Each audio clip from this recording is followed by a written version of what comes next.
संविधान सभा में भारतीय संविधान के प्रारूप पर कुल कितने अधिवेशन हुए? 9, 10, 11 या 12? पॉलिटी से जुड़ा सवाल पूछा गया आप लोगों से। क्या है? बहुत इंतजार करते हैं। अच्छा, बहुत इंतजार करते हैं, ठीक है।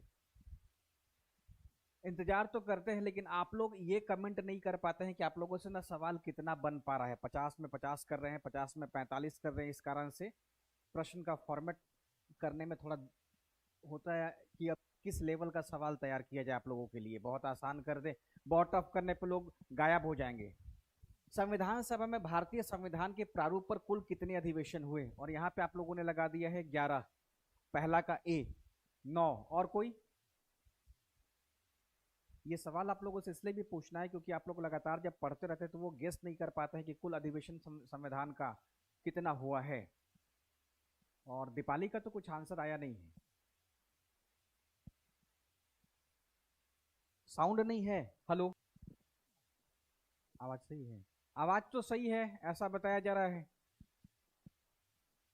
तो पहला सवाल पूछा कि भारतीय संविधान के प्रारूप पर, तो संविधान के ड्राफ्टिंग की बात यहां पे की गई है। और इस ड्राफ्टिंग में, ठीक है ना, इस ड्राफ्टिंग में कुल 11 अधिवेशन हुए हैं। क्योंकि लास्ट वाला जो सेशन हुआ था वो सारे संविधान के जो सदस्य थे उन लोगों ने अंतिम रूप से जो हस्ताक्षर करना था, जो फाइनल रूप देना था, तो उस अंतिम जो अधिवेशन में क्या हुआ था, उसमें हस्ताक्षर यानी कि जो संविधान की कॉपी बन गई थी वो हिंदी की और अंग्रेजी की दोनों बनी थी। और उसी पे दस्तखत करने के लिए लास्ट वाला सम्मेलन या सभा किया गया था। तो कुल अधिवेशन पूछा गया है। तो यहाँ पे प्रारूप इसमें लिखा हुआ है, तो प्रारूप के संदर्भ में 1 था और टोटल देखेंगे तो फिर ये 12 हो जाएगा। अगर ऐसा रहे कि भारतीय संविधान सभा के द्वारा संविधान तैयार करने में कुल कितने अधिवेशनों का सहारा लिया गया, तो 12 हो जाएगा। लेकिन ड्राफ्टिंग मतलब संविधान में क्या होना चाहिए, क्या नहीं है, क्या उसमें और जोड़ दिया जाए, ठीक है, क्या जोड़ दिया जाए, तो इसको लेकर के कुल जो संविधान का अधिवेशन हुआ है वो 12। लेकिन अगर ड्राफ्ट के संदर्भ में रहेगा तो आप लोग 11 रहेंगे, 11 रखेंगे, ठीक है। अगर वही कि मतलब इसमें क्या हुआ है क्या नहीं हुआ है, और उसमें आप लोग समझ गए होंगे कि जो मैं कहना चाहता हूं आप तक पहुंच पा रहा है कि नहीं। तो अगर सब कुछ रहे तो फिर 12। कुल कितने अधिवेशन हुए? तो 12।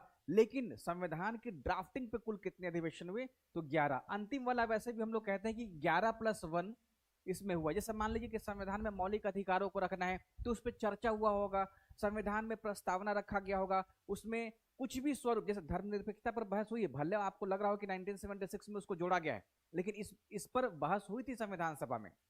तो संविधान सभा में तमाम अधिवेशन जो हुए थे वो 11 इसलिए हुए थे कि अपना जो संविधान है वो किस तरीके का होना चाहिए। तो इसमें कुल 11 बैठकें हुई और अंतिम दिन सारे लोगों ने हस्ताक्षर कर दिया। तो यहाँ पे कुल अधिवेशन पूछा गया, प्रारूप पर कुल कितने अधिवेशन हुए थे, तो ये हुआ है 11, ठीक है।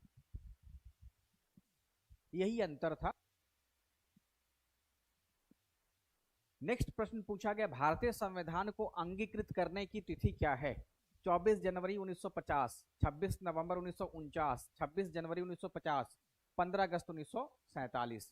तो भारतीय संविधान को अंगीकृत करने की जो तिथि है वो आपको बताना है। सही जवाब क्या है? भारतीय संविधान को अंगीकृत करने की तिथि को बताना है। बहुत बढ़िया है। क्यूटी पाई टोटल जो है 12 और 11 अधिवेशन, बहुत शानदार है। आपको भी साउंड कम नजर, ये नया स्टूडियो है इस कारण से साउंड की आज अब ऐसे ही कर लीजिए। आज का जो स्टूडियो है वो नया है, इस कारण से साउंड में अगर दिक्कत आ रही है तो वो बाद में ठीक हो जाएगा। लेकिन आप लोग प्रश्न देख पा रहे हैं उसको बना लीजिए। तो 26 नवंबर 1949, बहुत बढ़िया है। हम संविधान को इसी यानी कि 26 नवंबर 1949 को अंगीकृत, अधिनियमित और आत्मार्पित करते हैं। तो आत्मार्पित करने का जो तिथि है वो 26 नवंबर 1949 है, ठीक है। अगर पूरी तरीके से लागू करने की बात होगी तो संविधान को अंगीकृत करने का जो तिथि रखा गया है वो 26 नवंबर 1949 को है। अगर यही सवाल ये रहता कि संविधान को पूर्णतः कब लागू किया गया, उसमें जो टर्म आएगा वो इन्फोर्समेंट का आएगा। उसमें सीधा एक वर्ड लिखा रहता है पूर्णतः लागू का, पूर्णतः लागू। चूंकि आपको पता था, मैंने आपको पहले बताया है कि 26 जनवरी का जो तिथि था वो बहुत इंपॉर्टेंट था। उसी समय पहली बार स्वतंत्रता दिवस मना लिया गया था जब नेहरू 1943 में इस डेट को रिलीज किए थे। तो यही कारण है कि 26 जनवरी वाला जो तिथि था वो बड़ा इंपॉर्टेंट था, तो पूर्णतः लागू किया गया है 26 जनवरी 1950 को ही, क्योंकि इस तिथि की प्रासंगिकता बनी रहे, ऐतिहासिक तिथि ये हो गया इस कारण से। तो सेकंड नंबर भी क्लियर हो गया, ये बहुत बेसिक लेवल का सवाल है। और बताएं आप, संविधान सभा के द्वारा निर्मित संविधान पर हस्ताक्षर करने वाली महिला सदस्यों की संख्या कितनी थी? तो जो संविधान तैयार हुआ था उस संविधान सभा में महिलाओं की संख्या कितनी थी? और यहां पूछा गया है संविधान पर हस्ताक्षर, जो अभी मैंने आपको डेट बताया 24 जनवरी 1950, 24 जनवरी 1950, तो 24 जनवरी 1950 को संविधान को फाइनल रूप दिया गया था। तो अब पूछा गया आप लोगों से कि संविधान सभा द्वारा निर्मित संविधान पर हस्ताक्षर करने वाली महिला सदस्यों की संख्या कितनी है? तो आपको इसका उत्तर बताना है। नहीं 12 वो मैं समझ रहा हूं आप लोग 12-11 क्या है, लेकिन 12 जो था ना वो हस्ताक्षर सहित है। जो अंतिम बैठक हुई थी वो अंतिम बैठक संविधान के प्रारूप पे कोई चर्चा ही नहीं हुआ था। हमने सवाल पूछा आप लोगों से इस प्रारूप पर चर्चा करने के लिए कुल कितनी बैठक हुई है? तो कोई भी स्टैंडर्ड किताब में आप लोग देखेंगे लूसेंट घट्टा चक्कर को छोड़ करके, तो उसमें आपको 11+1 दिखाई देगा। किसी भी स्टैंडर्ड बुक में आप देख रहे, चाहे वो लक्ष्मीकांत हो चाहे वो पीएम बख्शी की किताब हो, पीएम बख्शी वाला बहुत स्टैंडर्ड किताब है, तो उसमें साफ साफ लिखा है कि संविधान के प्रारूप पर कुल कितनी बैठकें हुई, तो 11 हुआ है। और अंतिम जो बैठक हुई थी उस बैठक में सिर्फ संविधान पे हस्ताक्षर किया गया कि हम लोग ठीक है अपना अपना सिग्नेचर कर देते हैं। तो उसमें भी जैसे मान लीजिए जवाहरलाल नेहरू थे, उन्होंने हस्ताक्षर किया, राजेंद्र प्रसाद थे, तो अंतिम जो बैठक हुआ था ना वो सिर्फ हस्ताक्षर करने के लिए हुआ था। लेकिन जो प्रश्न की भाषा है, आप प्रश्न की भाषा को पढ़िए कि संविधान के प्रारूप पर कुल कितने अधिवेशन हुए हैं। ये नहीं पूछा गया कि संविधान के कुल कितने अधिवेशन हुए। अगर ये रहता कि कुल कितने अधिवेशन हुए तो फिर 12 हो जाता। तो जानबूझकर के ही पूछा गया है, और पूछने का माध्यम ये कि आपके कॉन्सेप्ट को बिल्कुल अलग अलग कलम क्रिस्टल क्लियर रखें कि 11+1 का अंतर क्या है। ये आपको किताब में मिलेगा। आप सोचेंगे कि इसको लूसेंट से कर ले, तो है तो सवाल बहुत आसान, लेकिन इसकी भाषा जो है वो समझ में उन्हीं को आएगा जिनका कॉन्सेप्ट क्लियर है। अदरवाइज लगेगा कि कुल 12, तो आप 12 नहीं करेंगे इसमें, क्योंकि इसमें पूछा ही गया है कुछ और। अब आपको है ना यहाँ पे कुल दिख रहा होगा, आपको कुल दिख रहा होगा तो ऐसा लग रहा है कि कुल तो 12 हुआ है, लेकिन आप ये अगर पढ़ ले कि भारतीय संविधान के प्रारूप पर, तो फिर 11।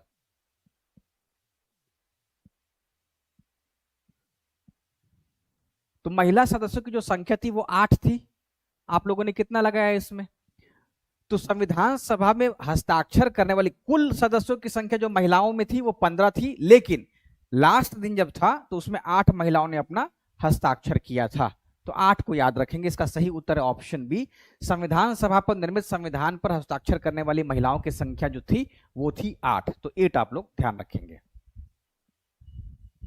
संविधान सभा की अंतिम बैठक कब हुई थी? 24 नवंबर 1949, 26 जनवरी 1950, 24 जनवरी 1950, 26 जनवरी 1950, 9 नवंबर 1948।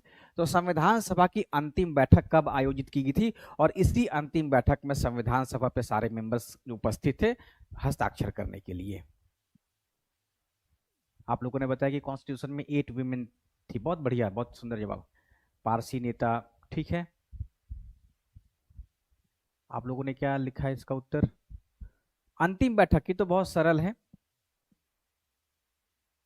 24 जनवरी का है 1950, ठीक है। तो 24 जनवरी 1950 को संविधान सभा की अंतिम बैठक हुई थी, और इस दिन सारे उपस्थित जो मेंबर थे उन्होंने सिग्नेचर किया था, है ना। तो ये भी हो सकता है सवाल कि संविधान सभा की जो अंतिम बैठक हुई थी वो क्यों हुई थी। मान लीजिए कि अगर ऑप्शन स्टेटमेंट के रूप में हो तो उसमें याद रखेंगे कि इसमें कोई चर्चा नहीं किया गया है, या संविधान के किसी भी ड्राफ्ट पे कोई बात नहीं हुई थी, सारे के सारे इस तिथि को अपना हस्ताक्षर मेंबर्स किए थे, ठीक है ना। 24 जनवरी 1950, बहुत बढ़िया जवाब, ठीक है। तो इस अंतिम बैठक का उद्देश्य वही था कि हम लोगों ने अब इसको आज सिग्नेचर करके फाइनल कर देंगे, और इसके बाद 26 तारीख को पूरी तरीके से लागू कर दिया गया था। भारतीय स्वतंत्रता अधिनियम 1947 के अनुसार पाकिस्तान के गवर्नर जनरल कौन बने थे? Mohammad Ali Jinnah, Liaquat Ali Khan, Lord Mountbatten, Pandit Nehru. तो भारतीय स्वतंत्रता अधिनियम 1947 के अनुसार पाकिस्तान के गवर्नर जनरल कौन बने थे? जब देश का विभाजन हुआ तो 14 अगस्त को पाकिस्तान आया और 15 अगस्त को भारत आया। तो भारत में गवर्नर जनरल बने लॉर्ड माउंटबेटन और प्रधानमंत्री बने जवाहरलाल नेहरू। लेकिन पाकिस्तान का पूछा गया यहाँ पे कि भारतीय स्वतंत्रता अधिनियम 1947 के अनुसार पाकिस्तान के गवर्नर जनरल कौन बने थे। तो 5वें नंबर का सवाल आप लोगों तक पूछा गया है।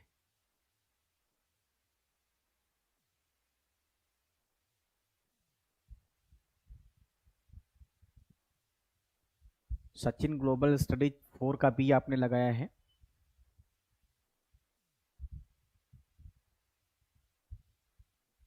अब पाकिस्तान के प्रधानमंत्री और पाकिस्तान के गवर्नर जनरल, तो इसका उत्तर हो जाएगा मोहम्मद अली जिन्ना जो थे वो गवर्नर जनरल बने और लियाकत अली खां पीएम बने थे। ठीक है, तो पाकिस्तान के प्रधानमंत्री थे वो प्रधानमंत्री बने लियाकत अली खां और मोहम्मद अली जिन्ना जो थे वो गवर्नर जनरल बने थे। ठीक है, जिस तरीके से लॉर्ड माउंटबेटन भारत के गवर्नर जनरल बने उसी तरीके से जिन्ना वहां के गवर्नर जनरल बने। भारतीय स्वतंत्रता अधिनियम 1947 के तहत कितने सीमा आयोग गठित किए गए, 1, 2, 3 या 4? यह सवाल भी अभी तक पूछा नहीं गया है। आपसे पूछा गया है कि भारतीय स्वतंत्रता अधिनियम 1947 के कितने सीमा आयोग का गठन हुआ था।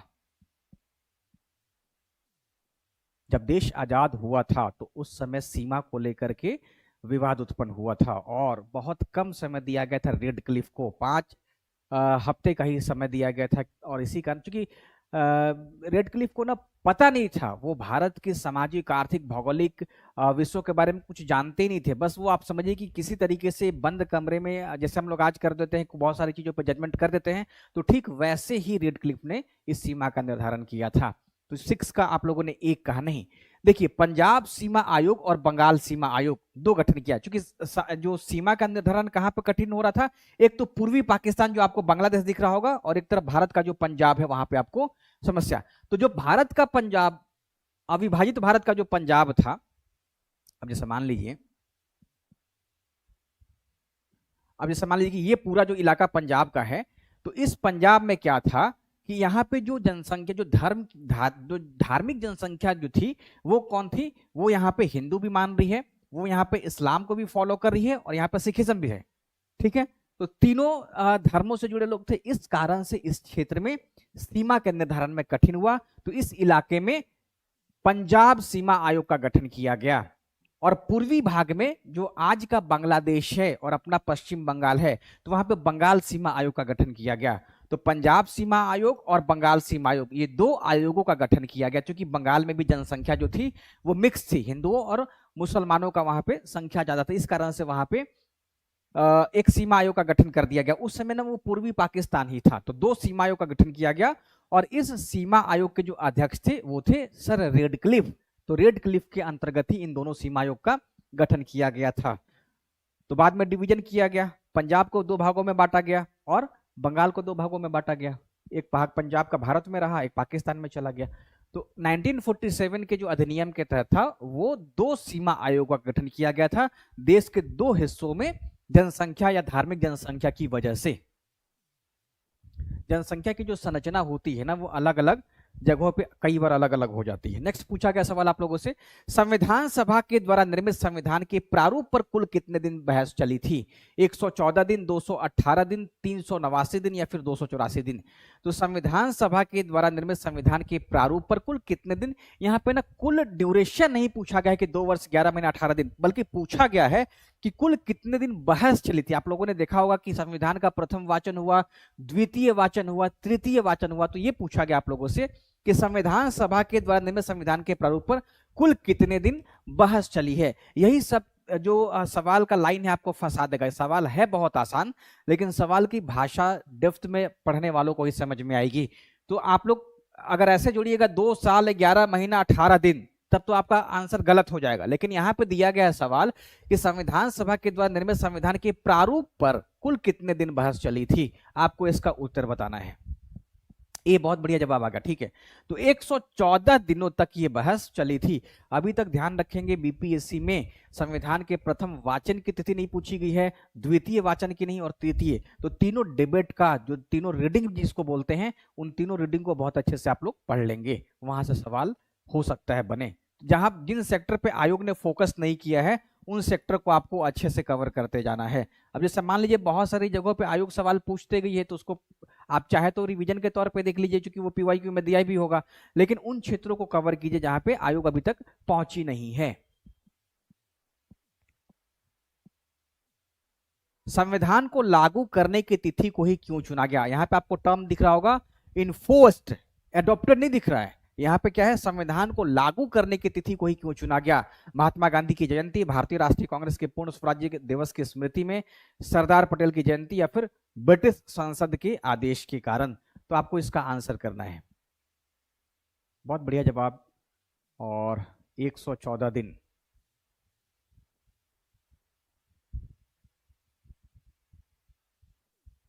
रोशन बील, क्यूटी पाई बी 8 का, और नेहा कुमारी बी।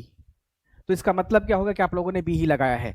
तो भारतीय राष्ट्रीय कांग्रेस के पूर्ण स्वराज्य दिवस की स्मृति में, तो सही बात है, क्योंकि इसी तिथि को यानी कि 26 जनवरी को ही पूर्ण स्वतंत्रता का लक्ष्य रखा गया था। तो 26 जनवरी 1930 से देखा जाए तो हर साल 26 जनवरी को स्वतंत्रता दिवस मनाया जा रहा था। प्रारूप समिति में कुल कितने सदस्य थे? 5, 6, 7 या 8? प्रारूप समिति में कुल कितने मेंबर थे? प्रारूप समिति को भी बहुत बढ़िया से पढ़ लीजिएगा, पूछा जा सकता है आप लोगों से, उस पर भी सवाल पूछा जा सकता है। तो प्रारूप समिति में कुल कितने सदस्य थे? आप लोग संविधान सभा में महिलाओं की संख्या बताया 15, लेकिन संविधान सभा में एकमात्र मुस्लिम महिला कौन थी? कोई बता सकता है? लीला रॉय का नाम याद रखेंगे, जो कि सबसे युवा सदस्य थी। लेकिन आपसे मैंने पूछा है कि संविधान सभा की मुस्लिम महिला सदस्य कौन थी? कुल 15 महिलाएं थी, और उसमें एकमात्र महिला सदस्य कौन थी? तो बेगम अयाज रसूल को भी आप ध्यान रखेंगे। प्रारूप समिति में कुल कितने सदस्य थे? 5, 6, 7 या 8? तो अंबेडकर इसके अध्यक्ष थे, और कुल पूछा गया है तो अध्यक्ष प्लस 6 यानी कि 7। तो यहाँ पे पूछा गया प्रारूप समिति में कुल कितने मेंबर थे, तो यहाँ पे 7 उत्तर आपका सही हो जाएगा। ठीक है, तो 7 कितने लोगों ने बनाया इसमें?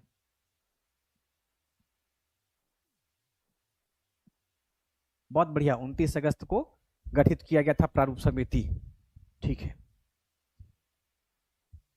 भारतीय स्वतंत्रता अधिनियम 1947 के अनुसार देशी रियासतों पर से किसका प्रभुत्व समाप्त किया गया? भारतीय गवर्नर जनरल का, ब्रिटिश क्राउन का, मुस्लिम लीग का, या फिर कांग्रेस का? तो देशी रियासतों पर से किसका प्रभुत्व समाप्त किया गया? तभी जाकर के अपने अंतर्गत इसको लाया गया। और हम जब कहते हैं कि भारत जो है संपूर्ण प्रभुत्व संपन्न, तो फिर ये जो सॉवरेनिटी की बात हो गई है, तो इंडिया क्या है? एक सॉवरेन स्टेट है, एक संपूर्ण प्रभुत्व संपन्न राष्ट्र है या राज्य है। तो यहां सवाल पूछा गया कि भारतीय स्वतंत्रता अधिनियम 1947 के अनुसार देशी रियासतों पर से किसका प्रभुत्व समाप्त किया गया? तो ब्रिटिश क्राउन का। आप लोग को याद होगा कि 1857 की क्रांति के बाद भारत का शासन सीधे ब्रिटिश क्राउन के हाथों में चला गया था, और इसी कारण से ब्रिटिश क्राउन के शासन की समाप्ति के बाद ही हम कहते हैं कि सॉवरेन कंट्री हो गया, सॉवरेन स्टेट इंडिया हो गया। तो भारतीय स्वतंत्रता अधिनियम 1947 के अनुसार देशी रियासतों पर से ब्रिटिश क्राउन का हाथ या अधिकार खत्म किया गया, प्रभुत्व खत्म किया गया। ठीक है। संविधान लागू होने के समय में उसमें कुल कितने अनुच्छेद, अनुसूचियां और भाग थे? ये भी आपको याद रखना जरूरी है। संविधान में वर्तमान में कुल कितने भाग हैं, कितनी अनुसूचियां बाद में जोड़ी गई हैं, उस समय कितनी थी, संविधान लागू होने के समय उसमें कुल कितने अनुच्छेद से थे? आप लोगों से मैं पूछ लूं कि संविधान लागू होते समय कुल कितने मौलिक कर्तव्य थे, तो आप लोग क्या बताएंगे? संविधान लागू होते समय कुल कितने मौलिक कर्तव्य थे? मौलिक कर्तव्यों की संख्या कितनी थी? 11, 10, 5 या 0? बताइए। संविधान लागू होते समय कुल कितने मौलिक कर्तव्य थे? 11, 10, 5 या 0?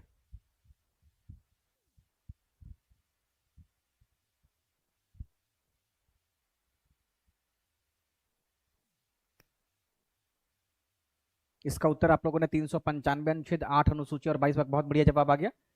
तो इसमें 4 अनुसूचियां बाद में जोड़ी गई हैं और 3 भाग बाद में जोड़ा गया है, और अनुच्छेद तो लगभग 450 हो गए हैं।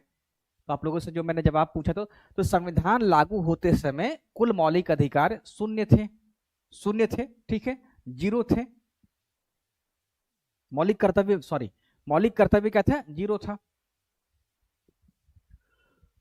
संविधान सभा में अंतिम दिन किसे भारत का प्रथम राष्ट्रपति चुना गया?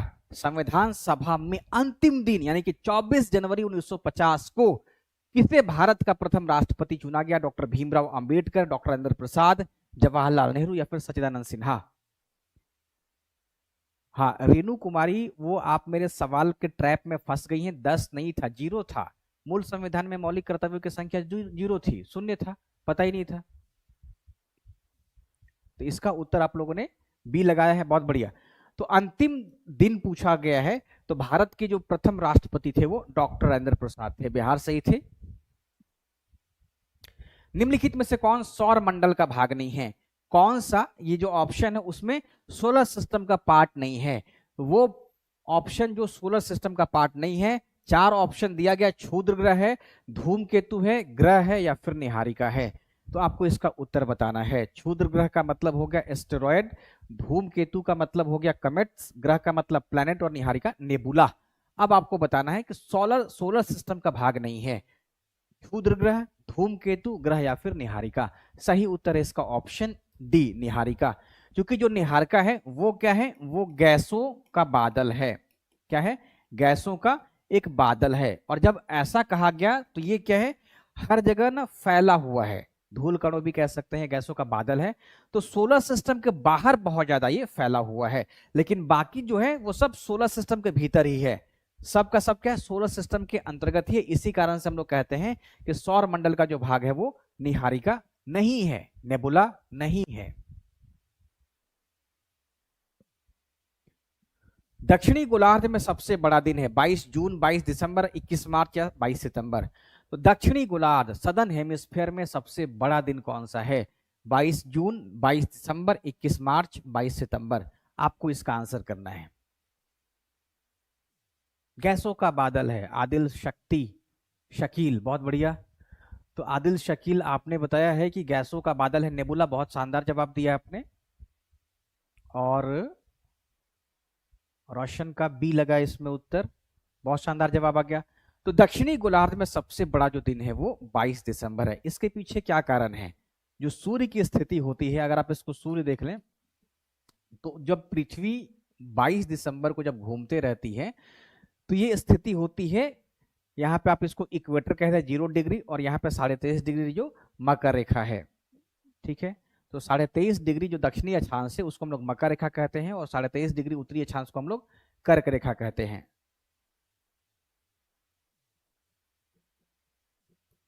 कर्क रेखा।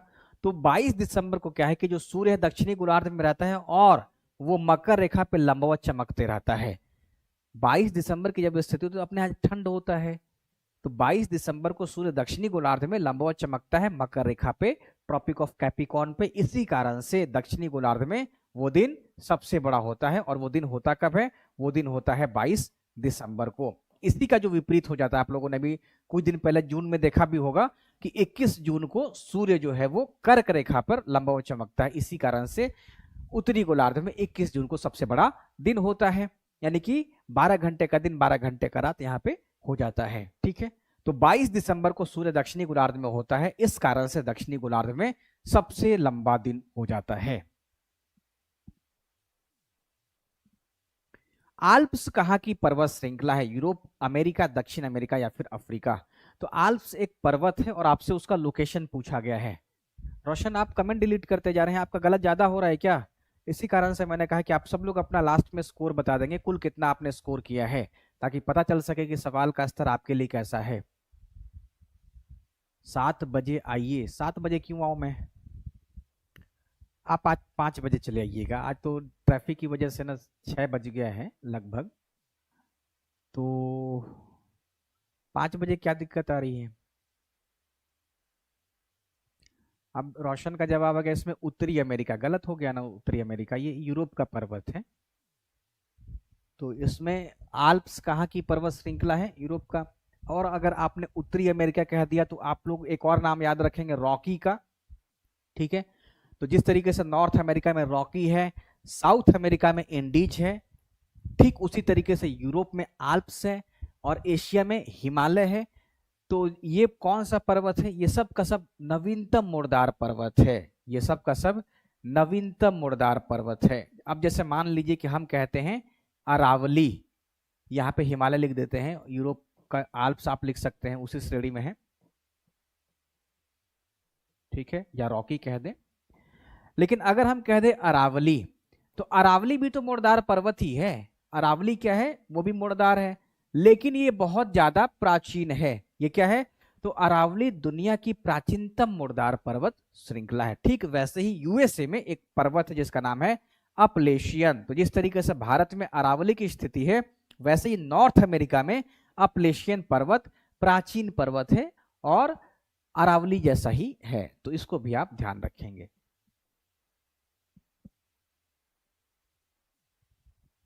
तो आल्प्स कहाँ का पर्वत है? आल्प्स यूरोप का पर्वत है, इसको ध्यान रखना है।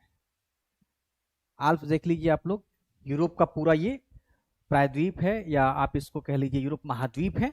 और यूरोपियन कंट्री स्विट्जरलैंड, फ्रांस, लिंचनस्टीन है, इटली है, ऑस्ट्रिया है, स्लोवेनिया है। अब आपको यहाँ पे आल्प्स पूरा का पूरा पर्वत दिखाई देगा, ठीक है ना। तो आल्प्स को आप याद रखेंगे।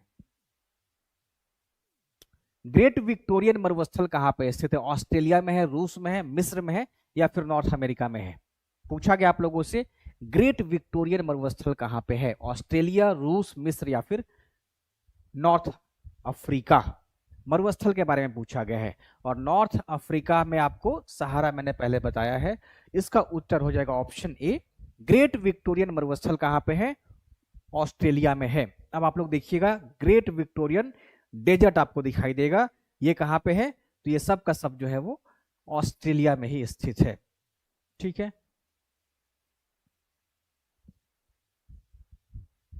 दक्षिण अमेरिका की सबसे बड़ी नदी है? अमेजन है, मिसिसिपी है, राइन है या फिर नील है? सही उत्तर क्या है? तो सबसे बड़ी नदियों का भी नाम आप याद रखेंगे महाद्वीपों के संदर्भ में। कौन नदी किस महाद्वीप में प्रवाहित हो रही है? जैसे आपको कह दे कि चाओ फ्राया किस महाद्वीप की नदी है? चाओ फ्राया, चाओ फ्राया ये किस महाद्वीप की नदी है? मेकांग किस महाद्वीप की नदी है? मिनाम किस नदी की महाद्वीप की नदी है ना? यांगटी सिक्यांग किस महाद्वीप या किस देश की नदी है? तो यांगटी चाइना की है। अब पूछा गया दक्षिण अमेरिका की सबसे बड़ी नदी कौन सी है? तो अमेजन। अगर ये रहता कि विश्व में सबसे लंबी नदी तो फिर नील रहता, या अफ्रीका में सबसे लंबी नदी तो बात एक ही है, तो नील। दक्षिण अमेरिका की सबसे बड़ी नदी क्या है? तो बड़ी का संदर्भ यहाँ पे दोनों है। दक्षिण अमेरिका की सबसे लंबी नदी भी है और पानी की मात्रा के अनुसार भी ये सबसे ज्यादा वाटर फ्लो करने वाली रिवर है। तो वाटर जो इसका कैचमेंट एरिया है ना, बहुत ज्यादा है वर्ल्ड में भी। तो आप इसका देखिए कितना ज्यादा इसका पूरा, मतलब नदी अपने जल, मतलब जिस एरिया में जितने इलाके से पानी अपने भीतर प्रवाहित कर लेती है, उस पूरे क्षेत्र को हम लोग नदी का कैचमेंट एरिया कहते हैं। यानी कि जिस भाग से नदी को जल मिल जा रहा है वो सब नदी का कैचमेंट एरिया कहलाता है। तो अमेजन नदी ये है। और अमेजन नदी देखिए अटलांटिक महासागर में गिर रही होगी, एकदम याद रखेंगे। अगर किसी को कहीं कंफ्यूजन हो तो आप ध्यान रखना है कि ये निकल रही है नॉर्थ अमेरिका में, साउथ अमेरिका में, और गिर कहाँ रही है? अटलांटिक ओशियन में, अटलांटिक महासागर में गिर रही है। अटलांटिक सवाल बनाया जा सकता है, बहुत चर्चा होती है नदियों पे। तो अमेजन का हो सकता है पूछे किस सागर में या महासागर में गिरती है, तो ये गिर जाती है अटलांटिक ओशियन में। इस तरफ में कौन सा है पर्वत? तो इस तरफ में एंडीज पर्वत है, इस तरफ में एंडीज पर्वत है। बाकी आपको कंट्री दिख रहा होगा, इधर में इक्वेटर दिख रहा होगा, इधर में कोलंबिया दिख रहा होगा, है ना, पेरू दिख रहा होगा। 90 ईस्ट रीज कहां पे स्थित है? प्रशांत महासागर, हिंद महासागर, अटलांटिक महासागर या फिर आर्कटिक महासागर? 90 ईस्ट रीज पूछा गया आप लोगों से। 90 ईस्ट रीज कहां पे है? रीज मतलब कटक हो गया। जिस तरीके से धरातल पर ऊंचाई वाले भाग को हम लोग पर्वत कहते हैं, ठीक वैसे ही अगर ये समुद्र में है तो उसको हम लोग कटक कह देते हैं, उसको कटक कहते हैं। वो पानी के भीतर डूबा ही रहता है, लेकिन जिस तरीके से धरातल पर पर्वतों की स्थिति होती है, ठीक वैसे ही महासागरों में पर्वतों की स्थिति होती है। तो धरातल पर हम लोग पर्वत माउंटेन कह देते हैं, और उसको सागर के भीतर तो उसको हम लोग रीज कहते हैं, कटक कह देते हैं। अब आपसे पूछा गया है कि 90 ईस्ट रीज कहाँ पे है, तो नाम से स्पष्ट है वो हिंद महासागर में है, ठीक है। तो 18 का सही उत्तर हो जाएगा ऑप्शन बी, हिंद महासागर में 90 ईस्ट रीज स्थित है।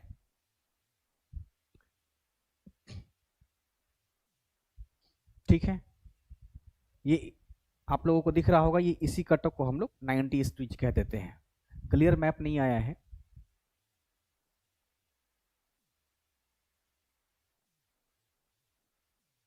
दिख रहा होगा 90 ईस्ट रीज, ये वाला आपको अगर दिख रहा हो तो ठीक है।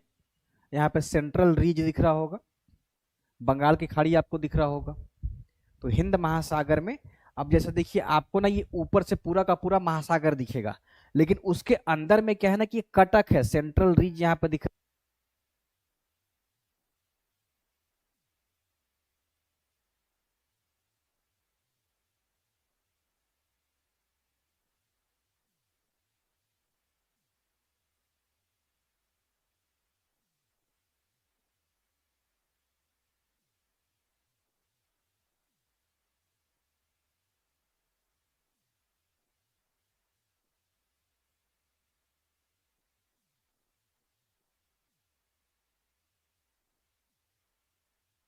भी सही है। तो मेरा ये कहना था आप लोगों से कि सिरक्को हवा है वो अफ्रीका से यूरोप तक प्रवाहित होती है, ठीक है। हाँ, तो अफ्रीका से यूरोप तक प्रवाहित होती है, और यह जो हवा है वो गर्म है, धूल भरी आंधी की तरह है। और सवाल पूछा जा सकता है कि अफ्रीका की वह कौन सी हवा है जो भूमध्य सागर की ओर प्रवाहित होती है, तो भूमध्य सागर की तरफ यही सिरक्को प्रवाहित होती है।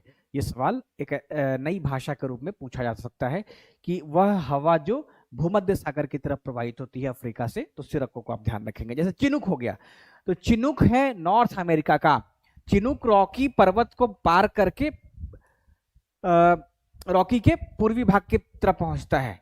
रॉकी पर्वत की तरफ चलने वाला जो हवा है वो है चिनुक, इसका नाम क्या है, चिनुक। तो जब कभी ठंड के मौसम में चिनुक चलना शुरू कर देता है, तो वो अपने साथ महासागरों की तरफ से तुलनात्मक रूप से गर्म होता है, और उतरता है तो और थोड़ा गर्म हो जाता है। तो इस कारण से नॉर्थ अमेरिका में थोड़ा सा ठंड से राहत मिल जाता है। फॉन, फॉन भी यूरोप का है, जो आल्प्स के सहारे हवा उतरती है। फॉन आल्प्स के सहारे। मिस्टल फ्रांस की हवा है, मिस्टल कहाँ की हवा है, फ्रांस की है, और ये अफ्रीका महाद्वीप का है, अफ्रीका महाद्वीप का है। जैसे लू कैसा है इंडिया का, तो लू लोकल विंड है, इसी कारण से हम लोग लू को लोकल विंड में रखते हैं। तो चिनुक, फॉन, मिस्टल और sirocco. Chinook North America, foehn Europe, mistral France, sirocco Africa. तो ये चारों लोकल विंड के नाम को याद रखेंगे। जैसे मान लिया अब सवाल बन जाए कि इसमें कौन सा लोकल विंड है या क्या है, तो ये क्या है, लोकल स्थानीय हवाएं हैं, स्थानीय पवन है ये। संसार की छत किसे कहते हैं, अरावली को, सतपुड़ा को, पामीर को, गोबी मरुस्थल को। तो संसार की छत पूछा गया है, रूफ ऑफ द वर्ल्ड किसे हम लोग कहेंगे, अरावली को, सतपुड़ा को, पामीर को, या फिर गोबी मरुस्थल को। यहाँ पे तिब्बत का पठारा था तो भी आपको कंफ्यूजन पैदा करता। तो पामीर नॉट जो है उसको हम लोग संसार की छत कहते हैं, इस कारण से कि लगभग लगभग 4000 के आसपास इसकी ऊंचाई है। और इस गांठ से, पामीर एक क्या है, नॉट है, गांठ है, यानी कि इस गांठ से चारों तरफ पर्वतों की उपस्थिति है। जैसे एक तरफ काराकोरम निकल गया, एक तरफ तिएनसान क्युनलुन निकल गया है ना, तो इसी कारण से हम लोग इसको गांठ के रूप में देखते हैं। इधर जाएंगे तो हिंदू कुश निकल जाता है, तो पामीर एक गांठ है। तिब्बत के पठार को हम लोग छत क्यों नहीं कहते हैं, तिब्बत का पठार क्या है कि वो पठार दो पर्वतों के बीच में स्थित है। तिब्बत का जो पठार है वो दो पर्वतों के बीच में स्थित होने के कारण, यानी कि हिमालय और क्युनलुन के बीच में स्थित होने के कारण तिब्बत को हम लोग छत नहीं कहते हैं। और वहीं पामीर के पठार को आप देखेंगे तो पामीर का पठार सपाट पठार है, जो बिल्कुल आसपास के इलाके से छत जैसा लगता है। उस इलाके में जाने के बाद वो दिखाई देगा कि वो ऊपर की तरह है और छत की तरह है। तो पामीर को इसीलिए हम लोग विश्व का छत भी कह देते हैं। वहीं तिब्बत का पठार दो पर्वतों से घिरा हुआ है, इसी कारण से हम लोग इसको विश्व का छत नहीं कहते, संसार की छत नहीं कहते हैं।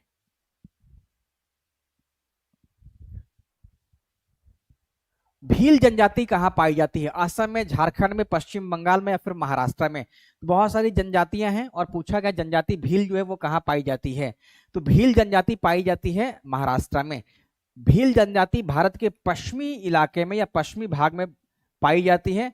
पश्चिमी भारत में भील जनजाति पाई जाती है, जैसे राजस्थान, जैसे महाराष्ट्र, जैसे गुजरात, जैसे मध्य प्रदेश का पश्चिमी भाग, इन सभी क्षेत्रों में भील जनजाति पाई जाती है। और जिस तरीके से इससे आगे बढ़ने पे गोंड है, तो ठीक भीलों की भी अपनी संस्कृति है। जो भील है वो बहुत अच्छा हस्तशिल्प हैंडलूम के क्षेत्र में काम करते हैं और उनका जो नृत्य है वो भी फेमस है। तो राजस्थान का एक जिला है जिसका नाम भीलवाड़ा है। राजस्थान का एक जिला है जिसका नाम भीलवाड़ा है। तो भारत के पश्चिमी भाग में भील जनजाति पाई जाती है। तो भील जनजाति आप लोग यहाँ पे महाराष्ट्र ऑप्शन याद रखेंगे। पानी का अधिकतम घनत्व होता है 0 डिग्री सेल्सियस पे, 4 डिग्री सेल्सियस पे, 25 डिग्री पे या फिर 50 डिग्री पे। तो पानी का पूछा गया आप लोगों से। जो पानी है उसका अधिकतम घनत्व होता है 0 डिग्री सेल्सियस पे, 4 डिग्री सेल्सियस पे, 25 डिग्री सेल्सियस पे या फिर 50 डिग्री सेल्सियस पे। तो पानी का अधिकतम घनत्व क्या होता है? वो 4 डिग्री सेल्सियस पे होता है। 4 डिग्री सेल्सियस पे पानी का अधिकतम घनत्व होता है। उसके बाद पानी का घनत्व थोड़ा और बढ़ता है, फिर जाकर के जमना शुरू हो जाता है। यही कारण है कि जो झील प्रदेश है उसमें देखिएगा तो ऊपरी सतह पे पानी जो है वो जमा रहता है, जबकि नीचे क्या है वो तरल लिक्विड फॉर्म में रहता है। प्रति किलोग्राम उत्पन्न ऊष्मा की मात्रा कहलाती है। ऊष्मा ऊर्जा है, कैलोरी है, निम्न कैलोरी है, उच्चतर कैलोरी है। तो प्रति किलोग्राम उत्पन्न ऊष्मा की मात्रा कहलाती है। सही जवाब क्या है? प्रति किलोग्राम उत्पन्न ऊष्मा की मात्रा कहलाती है। सही जवाब बताइए।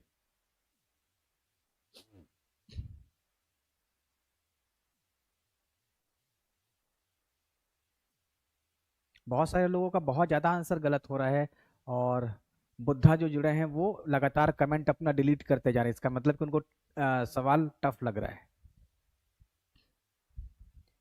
तो प्रति किलोग्राम उत्पन्न ऊष्मा की मात्रा कहलाती है ऊष्मा ऊर्जा, कैलोरी, निम्न कैलोरी या फिर उच्चतर कैलोरी। तो 23 का बी कैलोरी कहलाती है। सही उत्तर है ऑप्शन बी, इसको ध्यान रखेंगे। पुरुषों में रक्त क्षीणता एनीमिया किसकी कमी से होती है? Folic acid, vitamin A, vitamin B12, vitamin D का। तो पुरुषों में एनीमिया क्यों होती है? अच्छा बुद्धा कॉलियर आप कमेंट डिलीट नहीं कर रहे हैं? अच्छा कोई और कर रहा है?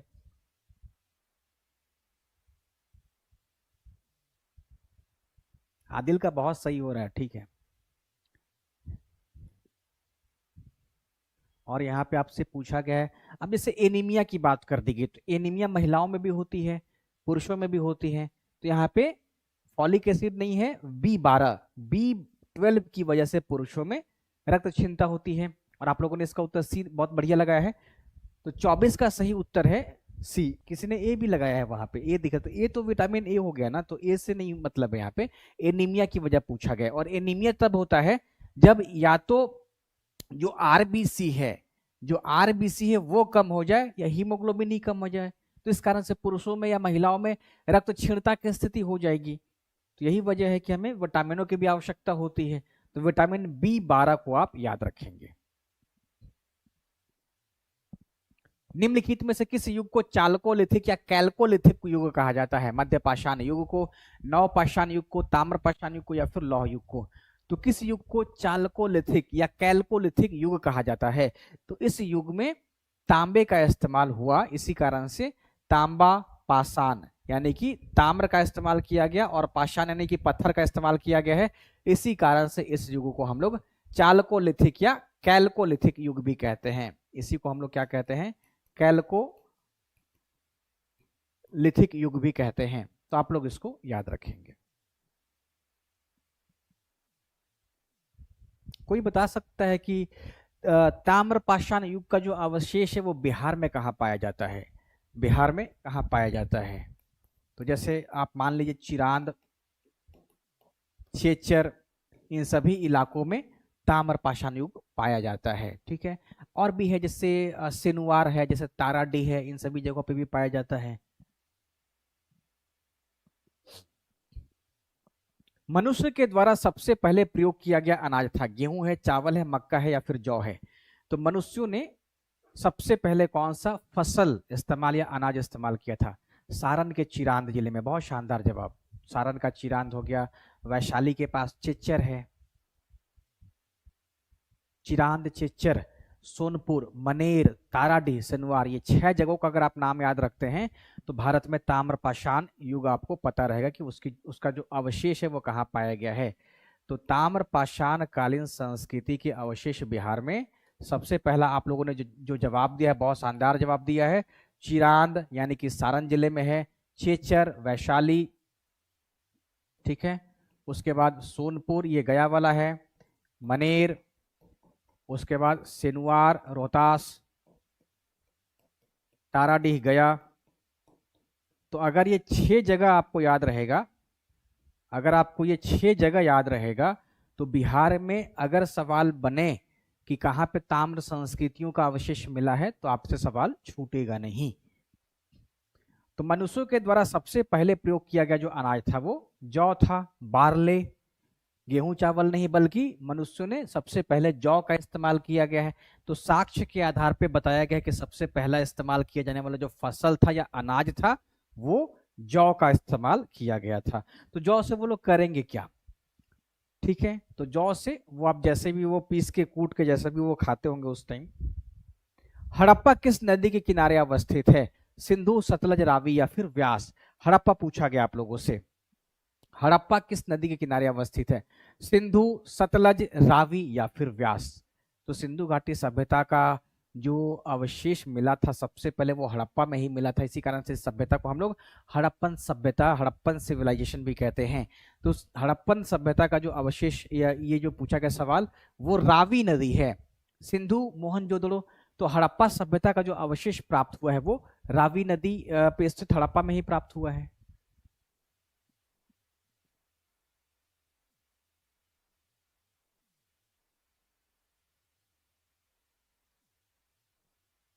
एक लिख रहे कि आपका 30 मिनट पहले से स्टार्ट है, लेट हो गया आप, कोई बात नहीं है, आज मेरी क्लास लेट चली है, 5 बजे जो चलती थी वो आज 6 बजे चली है, इसी कारण से लेट हो गया आप। कल मेरी इच्छा है कि आप लोगों से करंट अफेयर्स का सवाल करवा लिया जाए, है ना। करंट अफेयर्स पे भी आप लोगों की मैं पकड़ देख लेता हूँ कितना हो जाएगा। तो कल की क्लास रख देते हैं करंट अफेयर्स पे, बहुत ज़्यादा इस समय हिस्ट्री, ज्योग्राफी, पॉलिटी चल रहा है, तो सैटरडे भी है और करंट अफेयर्स पे आप लोग अच्छे से पकड़ बना लेंगे, ठीक है। कल कर लें कि नहीं करें, प्रियंका, तनु, रेनू, रोशनी, कल करंट अफेयर्स का कर लेते हैं, नहीं, अच्छा ठीक है, रोशन का कहना है कि नहीं। तो हड़प्पा जो है वो रावी नदी किनारे स्थित है।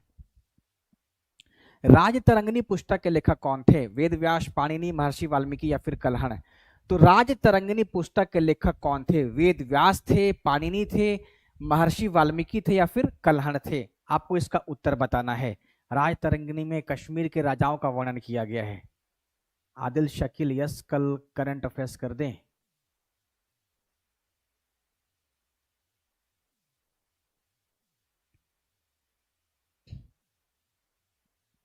कल्हण की लिखी पुस्तक है, ठीक है, तो उसमें कश्मीर के राजाओं का वर्णन है, बहुत आसान सवाल पूछा गया है। तो क्या है, राजतरंगिणी पुस्तक के लेखक कौन है, कल्हण। आईने अकबरी किसके द्वारा लिखित पुस्तक है, अलाउद्दीन खिलजी के द्वारा, अकबर के द्वारा, अबुल फजल के द्वारा, फैज अहमद फैज के द्वारा।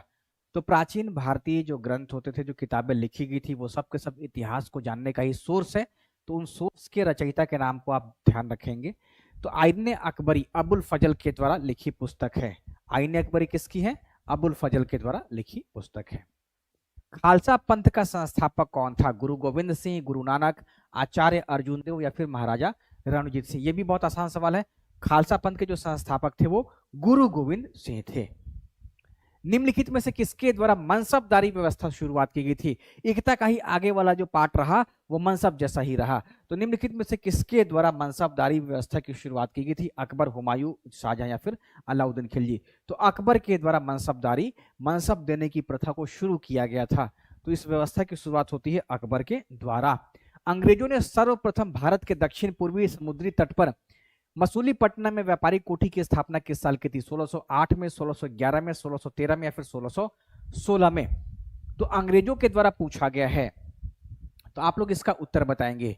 तो सर टॉमस रो, इसके अलावे जेम्स प्रथम। तो अब आपको इसका उत्तर बता देना है, इन बिटवीन दोनों ही है। तो सबसे पहले दक्षिण पूर्वी समुद्री तट पे, तो इसका उत्तर हो जाएगा ऑप्शन बी। तो अंग्रेज क्या थे कि सबसे पहले वर्ष 1608 में क्या था कि वो आता है, हॉकिंस आता है, और हॉकिंस जब आता है तो फिर हॉकिंस जब आता है तो वो जहांगीर के दरबार में जाता है अनुमति पाने के लिए, लेकिन मिलता नहीं है। तो 1611 में क्या है, अस्थायी रूप से जो मछलीपट्टनम आज का है, तो मसूलीपट्टनम में सबसे पहला अस्थायी फैक्ट्री खोलने की अनुमति पा लेता है या खोलता भी है, अस्थायी। लेकिन एक और पॉइंट आप लोग याद रखेंगे कि इसी समय अंग्रेजों ने पुर्तगालियों को हराया था स्वाली में। तो अब इसके बाद जहांगीर प्रभावित हो गया था और उसको कोठी लगाने की अनुमति दे दी थी। इसके बाद अंग्रेज 1613 में, वर्ष 1613 में सूरत में अपनी फैक्ट्री लगा देते हैं या कोठी स्थापित कर देते हैं।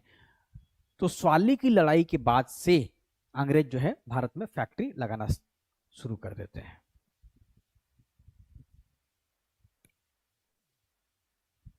अंतिम मुगल सम्राट बहादुर शाह द्वितीय जफर की मृत्यु किस वर्ष हुई थी? 1858, 1862, 65 या फिर 70?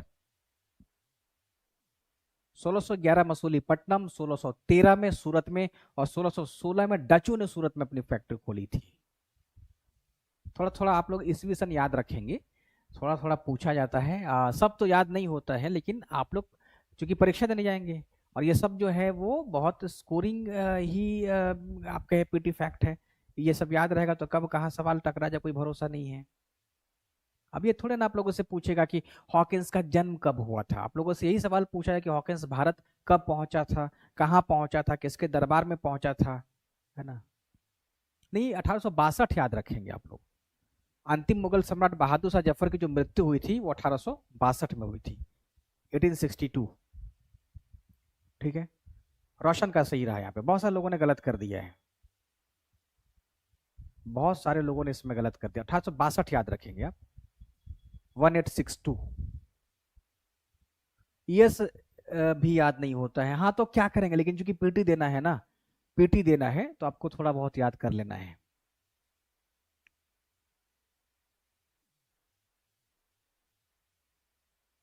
ठीक है, वर्ष 1862। तो अंतिम मुगल सम्राट बहादुर शाह द्वितीय जफर की जो मृत्यु हुई थी वो वर्ष 1862 में हो गई थी। किस वायसराय के समय ब्रिटेन के राजा जॉर्ज पंचम और रानी मेरी भारत आए थे? लॉर्ड कैनिंग, लॉर्ड हार्डिंग द्वितीय, लॉर्ड चेम्सफोर्ड या फिर लॉर्ड मिंटो द्वितीय? तो वो वायसराय कौन था जब ब्रिटेन के राजा जॉर्ज पंचम और रानी मेरी भारत आए थे? तो लॉर्ड हार्डिंग द्वितीय, ऑप्शन बी यहाँ पे सही जवाब है। पाकिस्तान नाम किसने गढ़ा था? ये भी बहुत आसान सवाल पूछा गया है। तो पाकिस्तान नाम या पाकिस्तान शब्द सबसे पहले किसके मस्तिष्क की उपज थी? तो चौधरी रहमत अली की थी। आप लोग जिन्ना नहीं करेंगे, चौधरी रहमत अली। किस चार्टर एक्ट से चीन के साथ ईस्ट इंडिया कंपनी का व्यापार एकाधिकार समाप्त हुआ था? चार्टर एक्ट 1793, 1813, 1833 या फिर 1853? तो ये वही एक्ट है जिस एक्ट के द्वारा बंगाल के गवर्नर को अब भारत का गवर्नर जनरल कहा जाने लगा। तो पहले, इससे पहले क्या था? बंगाल का गवर्नर जनरल, और इसके बाद अब भारत का गवर्नर जनरल कहा जाने लगा था। तो 1833 के चार्टर एक्ट से कंपनी के व्यापारिक एकाधिकार को पूर्णतः खत्म कर दिया गया था। 1813 में क्या था कि चाय और चीन को छोड़ दिया गया था, कंपनी के पास चाय का अधिकार था और चीन का अधिकार था। इसके अलावे 1833 में जब चार्टर एक्ट आया था तो इस चार्टर एक्ट में ही सारे का सारा व्यापारिक अधिकार खत्म कर दिए थे, क्योंकि समय बदल गया और सारे के सारे जो अंग्रेज व्यापारी थे वो चाहते थे कि अब हमें पूर्वी देशों के साथ व्यापार करने की अनुमति मिल जाए, और साथ ही इंग्लैंड के जो व्यापारी थे वो इंग्लैंड के पार्लियामेंट पर दबाव बना रहे थे। अब इस दबाव के कारण जो एक्ट लाया गया था वो एक्ट था 1833, 1833। राष्ट्रीय मानव संग्रहालय कहां पे स्थित है? नई दिल्ली, भोपाल, कोलकाता, गुवाहाटी? तो राष्ट्रीय संग्रहालय पूछा गया है और यह स्थित है मध्य प्रदेश में। आपको इसका आंसर करना है, सही जवाब क्या है? राष्ट्रीय मानव संग्रहालय कहां पर स्थित है? तो सही उत्तर इसका ऑप्शन बी, भोपाल में स्थित है। निम्नलिखित में से किसका संबंध संयुक्त राष्ट्र संघ से है? आर्थिक और सामाजिक परिषद, महासभा, अंतरराष्ट्रीय न्यायालय या फिर उपरोक्त सभी का? तो किसका संबंध यूनाइटेड नेशन से है? तो उपरोक्त सभी का है। आर्थिक और सामाजिक परिषद का भी है, आर्थिक सामाजिक मोर्चे पर वो निर्णय लेती है, महासभा भी है, अंतर्राष्ट्रीय न्यायालय भी है, उपरोक्त सभी भी है। तो ऑप्शन डी यहाँ पे सही जवाब है। अनुशीलन समिति की स्थापना किसने की थी? पी मित्र, वारिंद्र घोष, वीडी सावरकर या फिर नरेंद्र गोसाई। तो पी मित्र को ध्यान रखना है, अनुशीलन समिति की स्थापना करने वाले क्रांतिकारी नेता थे पी मित्र। बंगाल का विभाजन करने वाला गवर्नर जनरल कौन था? Lord Canning, Lord Curzon, Lord Minto, Lord Mayo. ये वो टॉपिक है बंगाल का विभाजन जिसमें बीपीएससी में बहुत आसान सवाल पूछा गया है कि बंगाल के विभाजन जो लागू हुआ था वो लागू करने की तिथि क्या है ना। तो बंगाल विभाजन की घोषणा अलग तिथि को हुई है, बंगाल विभाजन के संदर्भ में कलकत्ता के टाउन हॉल में कॉन्फ्रेंस रखा गया था वो अलग है, लागू हुआ था वो भी अलग है। और आपको बताना है कि बंगाल का विभाजन करने वाला गवर्नर जनरल कौन था? तो कर्जन के द्वारा ही बंगाल का विभाजन किया गया था। आपको इसकी पृष्ठभूमि पता होगी। अंतरराष्ट्रीय मुद्रा कोष की स्थापना कब हुई थी? 1944 में, 1945 में, 1946 में, 1947 में। अंतरराष्ट्रीय मुद्रा कोष की स्थापना कब हुई थी? 1905 में बंगाल का विभाजन किया गया था। इसके पीछे जो लॉजिक था कि बंगाल बहुत बड़ा प्रांत है और प्रशासनिक दृष्टिकोण से वहां प्रशासन चलाना असंभव हो पा रहा है, इसी कारण से कर्जन का तर्क था। लेकिन इस संदर्भ में रिजले की अनुशंसा गई थी। एक अंग्रेज का नाम था रिजले। आगे वाले मॉक में ये सब प्रश्न आएगा थोड़ा सा, और आप लोग जब थोड़ा सा बेसिक पे कमांड कर लेंगे तो रिजले ही एक रिपोर्ट या गुप्त रिपोर्ट दिया था जिसमें ये कहा गया था कि जो संयुक्त बंगाल है वो बहुत बड़ा खतरा है ब्रिटिशर्स के लिए। इसी कारण से कर्जन के दिमाग में आया कि अब इसको डिवाइड कर ही देते हैं। तो रिजले का वही गुप्त पत्र जो था। यहाँ पे सवाल पूछा गया था आप लोगों से, तो ठीक है। अब सवाल आप लोगों से पूछा गया है कि 1944, बहुत बढ़िया जवाब। तो अंतर्राष्ट्रीय मुद्रा कोष की स्थापना कब हुई थी? 1944 में। भारत के संविधान का निम्नलिखित में से कौन सा अनुच्छेद प्रेस की स्वतंत्रता से संबंधित है? 14, 19, 20 या फिर 22? भारतीय संविधान का कौन सा अनुच्छेद प्रेस की स्वतंत्रता के लिए आपको साफ साफ वहां पर लिखित संविधान में नहीं दिखाई देगा कि इस अनुच्छेद में प्रेस की स्वतंत्रता निहित है। ठीक है, तो इसका उत्तर बताना है भारत के संविधान का निम्नलिखित में से कौन सा अनुच्छेद? तो आर्टिकल 19 1A में है। 1A में किसमें है? यानी कि जिस आर्टिकल में भाषण और अभिव्यक्ति की स्वतंत्रता है इसी में। ठीक है, तो जिस आर्टिकल में भाषण और अभिव्यक्ति की स्वतंत्रता दी गई है इसी आर्टिकल में प्रेस की स्वतंत्रता को भी शामिल किया जाता है, और ऐसा सुप्रीम कोर्ट का भी मानना है। तो भारत के संविधान का वो अनुच्छेद जो प्रेस की स्वतंत्रता से संबंधित है, आर्टिकल 19 यहाँ पे सही उत्तर हो जाएगा। ठीक है, निम्नलिखित में से कौन सा विषय समवर्ती सूची में है?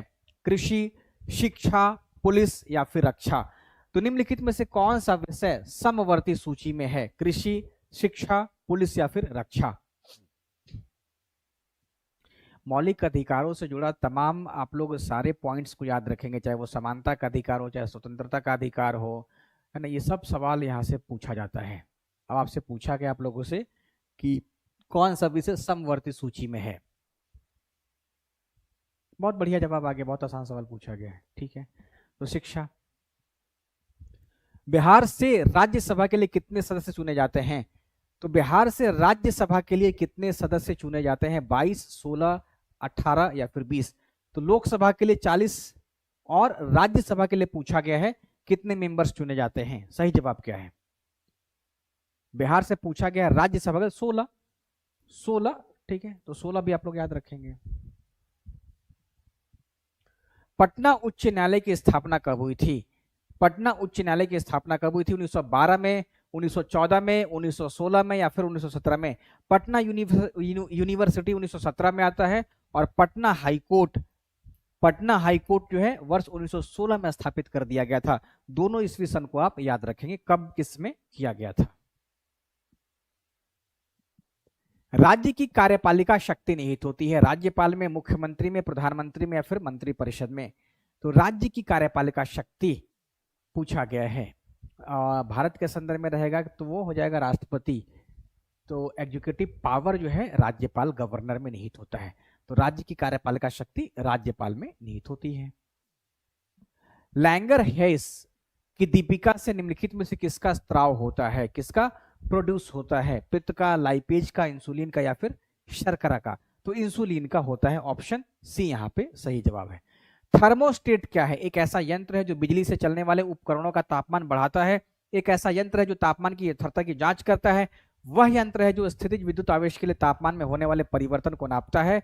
या फिर एक ऐसा यंत्र है जो विद्युत उपकरण को नियत तापक्रम बनाए हेतु रखा है। जैसे फ्रिज है, फ्रिज को जिस टेम्परेचर पर सेट कर दीजिएगा उसी पे रहता है। एसी हो गया 23 पे सेट कर दीजिए 23 पे रहता है। तो एक ऐसा यंत्र है जो विद्युत उपकरण को नियत तापक्रम पे बनाए रखने हेतु किया जाता है, थर्मोस्टेट। निम्नलिखित में से कौन सी जोड़ी गलत है? बक्सर कर्मनाशा, बक्सर गंगा, गया पुनपुन, भागलपुर कोसी। तो गया जो है वो फल्गु नदी पे है, बहुत आसान प्रश्न पूछा गया था।